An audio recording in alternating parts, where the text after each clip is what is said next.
नमस्कार, मैं हूं अशोक व्यास। कार्यक्रम वीरो एशिया वॉइस ऑफ कम्युनिटी में आपका स्वागत है। आपका ये वीकेंड अच्छा बीता होगा और अच्छे बुरे समय की पहचान इन दिनों सुरक्षा के साथ विशेष रूप से जुड़ी हुई है। सुरक्षा का संबंध हमारे मानसिक स्वास्थ्य से भी जुड़ा हुआ है। आज के विजन ऑफ एशिया कार्यक्रम में हम आप तक पहुंचाएंगे एक रिपोर्ट मुनि सेवाश्रम गोराज में मंद बुद्धि वाली युवतियों के लिए बनाए गए भगिनी सेवा मंदिर पर। आप मिलेंगे आप ही के नए प्रेसिडेंट डॉक्टर सुधाकर जोनाल गड्डा से आज के कार्यक्रम में, और साथ ही एक मुलाकात इंडियन ब्रॉडकास्टिंग दिवस के संबंध में वरिष्ठ प्रसारक ब्रॉडकास्ट कंसल्टेंट मुकुल गोस्वामी से। तो ये सब प्रतीक्षा करेगा आपकी इस छोटे से ब्रेक के बाद। बने रहें हमारे साथ।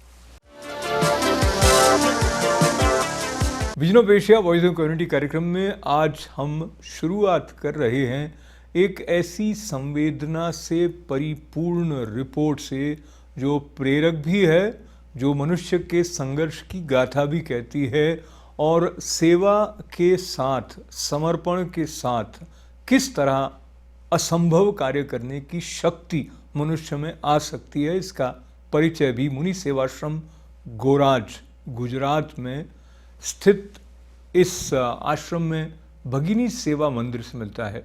आश्रम की स्थापना अनु बेन की प्रेरणा से हुई और वर्तमान में इसका मुख्य रूप से कार्य देख रहे हैं डॉक्टर विक्रम भाई पटेल, जो अपनी चिकित्सा की पढ़ाई पूरी करने के ठीक बाद सेवा भाव से इस आश्रम में आए तो इस आश्रम के होकर ही रह गए।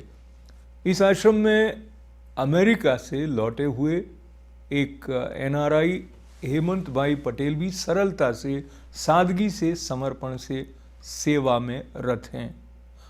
इस रिपोर्ट में कुछ ऐसी तस्वीरें हैं जो आपको चौंका भी सकती हैं और द्रवित भी कर सकती हैं। आइए चलें भगिनी सेवा मंदिर मुनि सेवाश्रम गोराज। यहाँ हमारे यहाँ ऑर्फनेज चलता है, सीनियर सिटीजन होम है और home for mentally challenge women भी है। वो ऐसे सुबह एक बच्ची पुलिस को मिली थी अबेंडन, तो पुलिस ने बोला कि बहन आप 2-4 दिन रखो, जब तक हमारा केस सॉल्व ना हो जाए हम कहाँ रखेंगे पुलिस स्टेशन में। तो बहन ने बोला ठीक है ले जाओ। तो बच्ची आ गई तो बहन ने सोचा कि उसको दूध चाहिए, तो गाय लानी पड़ी। गाय को घास है तो थोड़ी ज़मीन लेके खेती बेती शुरू कर दी। तो इसी तरह नीड बेस्ड ही डेवलपमेंट हुआ है अभी तक का जो है। तो उसी सिलसिले में बढ़ता रहा और मैंने जैसे बताया मेरी मुलाकात ये सिलसिले में कि वो उसको एक 1 से वीक डॉक्टर चाहिए था। तो फिर हम आए तो फिर बड़े लोग भी आने लगे बच्चों की जगह। तो बहन ने सोचा कि ये क्लिनिक की तो ज़रूर है, तो उसने मुझे बताया कि जो तू आ जाए तो फिर इधर क्लिनिक चालू करते हैं। तो इंटर्नशिप के बाद में मैं ज्वाइन हो गया इधर। तो फिर सिर्फ क्लिनिक ही चालू किया था। 2-3 महीने हो तो मुझे लगा कि 2-3 बेड है तो मैं कुछ ज़्यादा कर सकूँ, कोई पेशेंट को एडमिट करना है 1-2 दिन के लिए, तो ऐसे 2 बेड लगा लिए। तो ऐसे धीरे धीरे बढ़ते बढ़ते वो अभी का जो माहौल है वो स्कूल में भी, जैसे किंडरगार्टन में बच्चे पढ़ रहे थे 6 साल के हो गए, अभी क्या करने का, तो प्राइमरी स्कूल बना दी। 7वीं के पास होने के बाद सेकेंडरी स्कूल बना दी। इधर भी हॉस्पिटल में 2 बेड 4 बेड, फिर सर्जरी चालू हुई, फिर ऑर्थोपेडिक हो, ऐसे ऐसे आसपास के लोगों की ज़रूरत के हिसाब से। कोई हड्डी तोड़कर आया तो बहन बोले कि विक्रम भाई अपने यहाँ, तो मैंने बोला रेफ़र करने का और क्या, बड़ौदा, तो चलो ना हम ही शुरू करते हैं।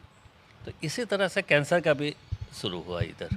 और सीनियर सिटीजन भी एक बार एक अबेंडन वडील आया गए घर से बेटे और पुत्रवधू ने मार के निकाल दिया था। तो रोता रोता है कि बहन मुझे रखो इधर, मैं कहाँ जाऊँ। तो बहन ने रखा 2-4 दिन, तो फिर उसमें से बीज हुआ कि भी चलो एक सीनियर सिटीजन होम बना देते हैं। तो अभी जो भी प्रकल्प चल रहे हैं ना, वो सब ऐसे ही अपने आप, उसमें से क्या है वो उसका आविर्भाव हुआ है। कोई भी प्रकल्प ऐसा नहीं है जो बहन ने चालू किया, मतलब सोच के, या तो बोर्ड ऑफ ट्रस्टी ने सोच के चालू किया। वो आसपास के लोग से वो जुड़े रहते हैं ना, तो उनकी समस्या बताते रहते हैं और उसके हिसाब से कुछ ना कुछ प्लानिंग करके उसकी समस्या कैसे हल करे, वो हिसाब से जो भी आज हो रहा है वो हो रहा है।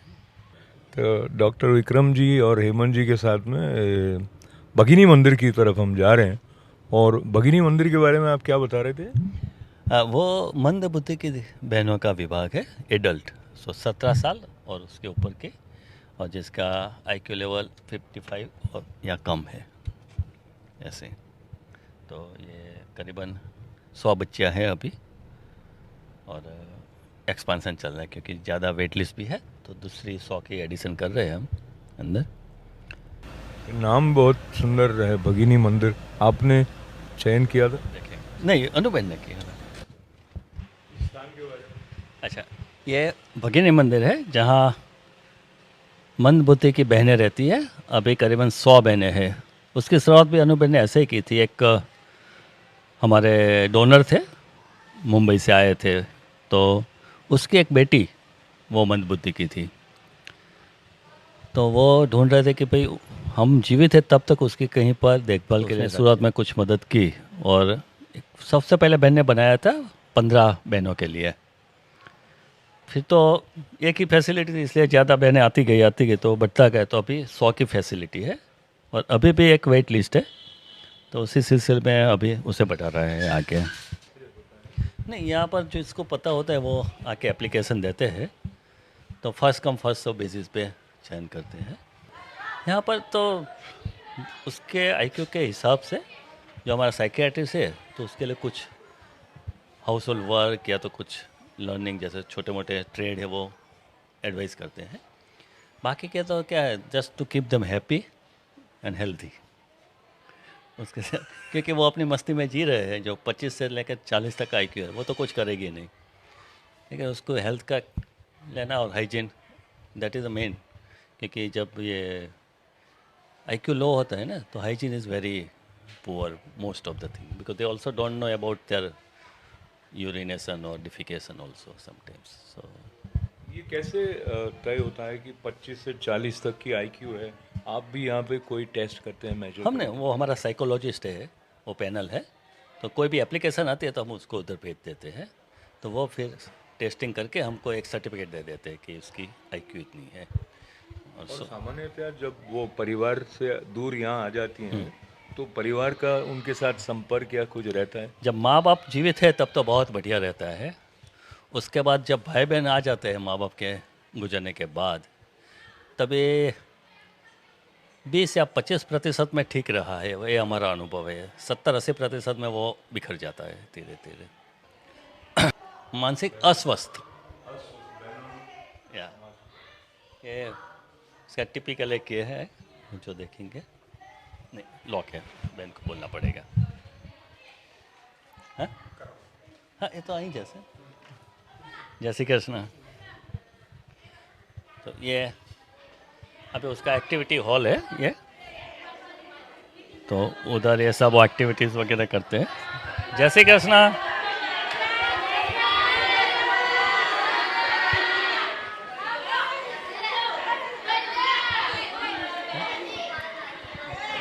જમ્યા નથી, પાછો નાસ્તો.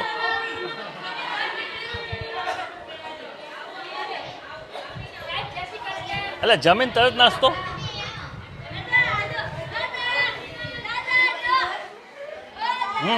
જોયો. જય શ્રી કૃષ્ણ. આવી ગયા ને, સરસ.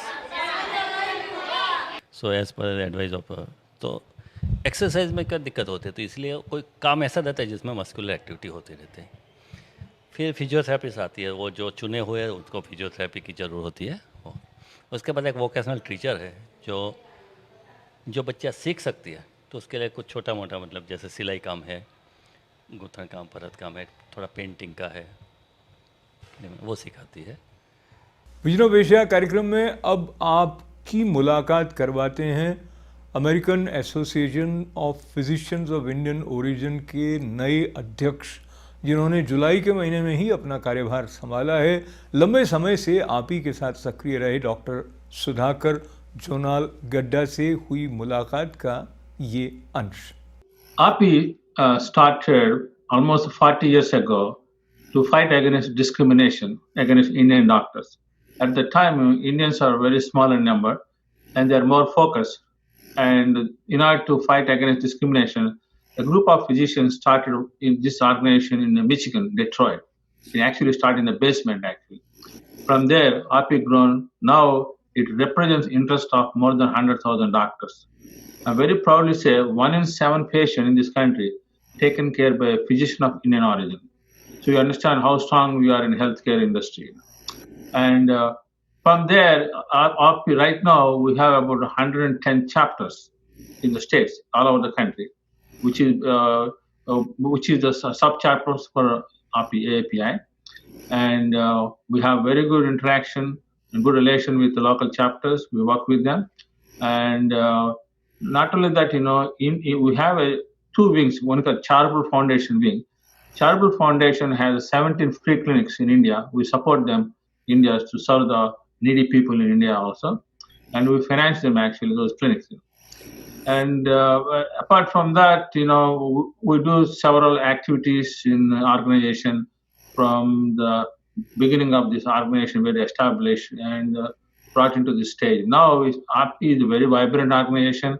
It has a young physician section, medical student resident section, and we are planning this year. I'm planning to see if we can able to establish another group where we can bring the military personnel in the United States, like doctors from work in the U.S. Navy and combat. We want to bring them into the national API as a membership. That's my plan also. Wonderful. Encouraging youth is, of course, important in all the fields. And if they are not interested, then API won't last long. So the young Indian American physicians should also see the importance of API. And talking about some of the projects in India, but before that, some doctors who you think has been long-time friends or supporters and have contributed to API. And as I talk to you from ITV Gold, and as you are aware, another colleague of yours in terms of being a physician, Padma Shri, Dr. Sudhir Parekh has taken over as chairman of ITV Gold, and he is also, in a way, a very active part of API. Talk to me about how have you seen and any impressions that you have in terms of his contribution to API. Sure. Dr. Sudhir Parekh is the senior most leader for us, actually, and he is a mentor for the most of the leaders who work with him. And he is very active in the community and also API and also in GAPIO, which is another global physician from Indian point of view, Indian doctor's point of view. And we work together. And Dr. Parekh is very, very vibrant and active in political also. Me and Dr. Parekh both went to meet President Trump in West Palm Beach and in Mar-a-Lago golf course. And he's very, very jolly person, very interesting to know him, and he's very, very strong supporter of API in the leadership, and API owe him a lot.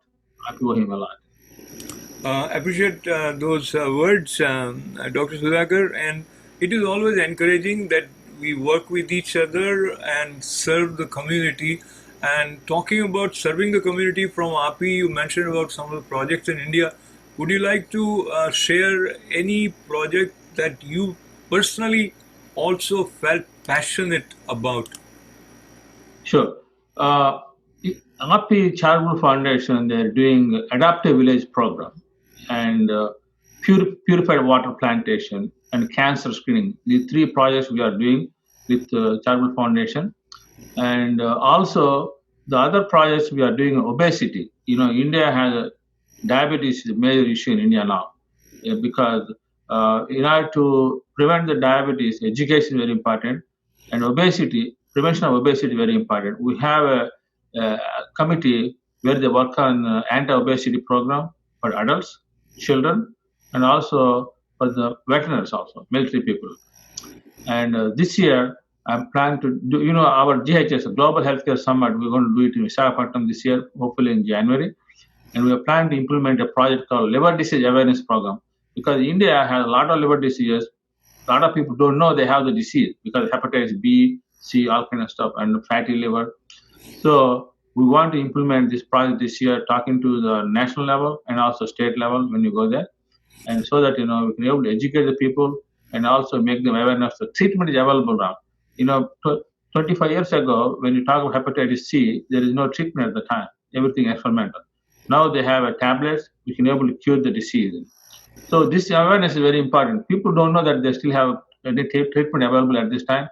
So we want to educate this Indian community that the liver disease is something we can able to treat and also you can preventable. आप देख रहे हैं vision of Asia voice of community कार्यक्रम। ये कार्यक्रम हम आपकी सेवा में ITV गोल्ड पर सोमवार, मंगलवार, बुधवार और गुरुवार को शाम 8 बजे पेश करने के अलावा एक खास साप्ताहिक अंक विजन ऑफ एशिया का रविवार की सुबह 11 बजे पेश करते हैं। आपकी सकारात्मक प्रतिक्रियाओं और आपकी सराहना के लिए आपका आभार व्यक्त करते हुए निवेदन, बने रहे हमारे साथ। होते हैं हाजिर इस छोटे से ब्रेक के बाद। 23 जुलाई 1927 वो दिन था जब बम्बई से पहली बार भारत में इंडियन ब्रॉडकास्टिंग सर्विस प्रारंभ हुई थी। रेडियो के वो शुरुआती दिन और प्रसारण का ये लंबा सफ़र, जिसमें अब सोशल मीडिया हमारे समाज पर राज्य करने लगा है और बड़े बड़े क्रांतिकारी परिवर्तनों में और सेवा कार्यों में भी कहीं ना कहीं सोशल मीडिया का उपयोग होता है। पर एक समय ऐसा भी था जब रेडियो सुनने वालों की संख्या बहुत थी और रेडियो के माध्यम से ऐसे ऐसे कार्य हो जाते थे जो अब कल्पना से परे हैं। इसके बारे में और अपने प्रसारण के अनुभवों के बारे में आकाशवाणी जोधपुर में मेरे साथी रहे वरिष्ठ प्रसारक, जिन्होंने राष्ट्रीय पुरस्कार भी प्राप्त किए। आंखों देखा हाल सुनाने की महारत भी उन्हें हासिल है। प्रसारण की विभिन्न विधाओं के साथ घनिष्ठ संबंध रखने वाले मुकुल गोस्वामी अब ब्रॉडकास्टिंग कंसल्टेंट हैं और उनकी अपनी ऑडियो वर्ल्ड नाम की कंपनी है। तो मिलते हैं मुकुल गोस्वामी से।